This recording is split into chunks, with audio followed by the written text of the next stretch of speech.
I have been here for around 8 years. I have studied in Poly and I have worked for a while. Then I get the PR.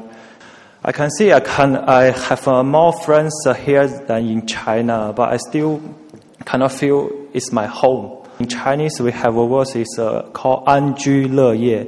Then now the problem is since I'm alone here, although I'm a PR, I still cannot buy a house. As you know, the second-hand HDB now the price is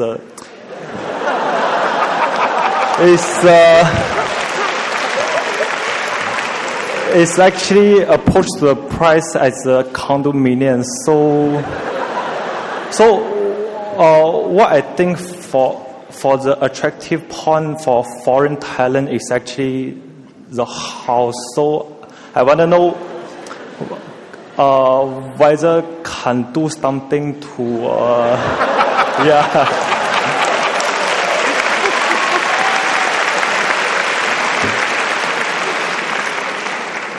One PR is not allowed to buy a house.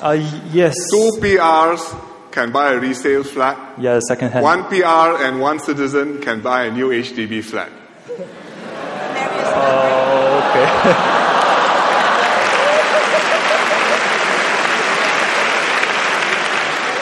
So is this the only way we can do?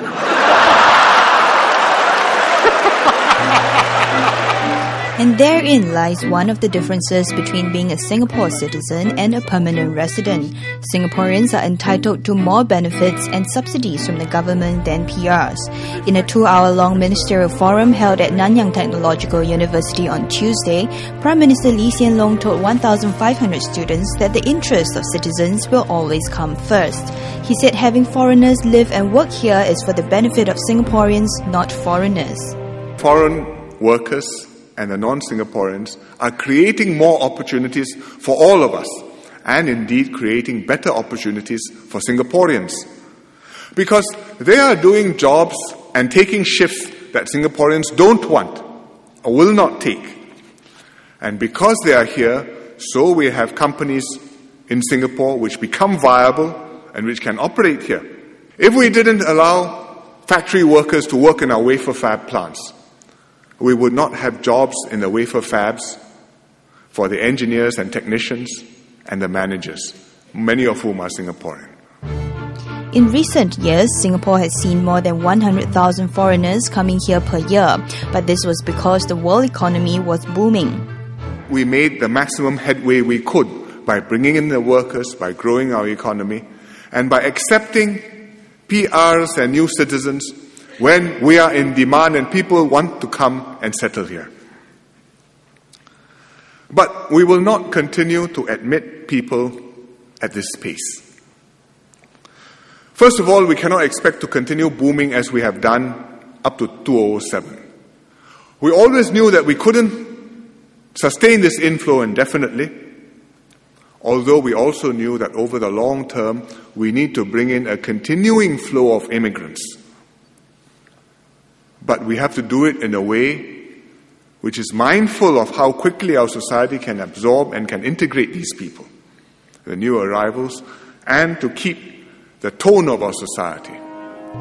PM Lee said that a sore point among some Singaporeans is the fact that new citizens and PRs do not have to do NS, but he explained that it would be impractical to call up those in their 30s or 40s.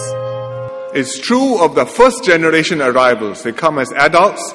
It can't be helped because it's not practical for us to call them up. First of all, if we made it a requirement, I think we would not get the people we wanted. Secondly, if they did serve NS at 30 or 40 or 50 years old, I would not like to be their platoon commander. Going ahead, is there room for more? Can Singapore continue to grow and provide jobs for its citizens? So your question at the beginning was, is there room for more?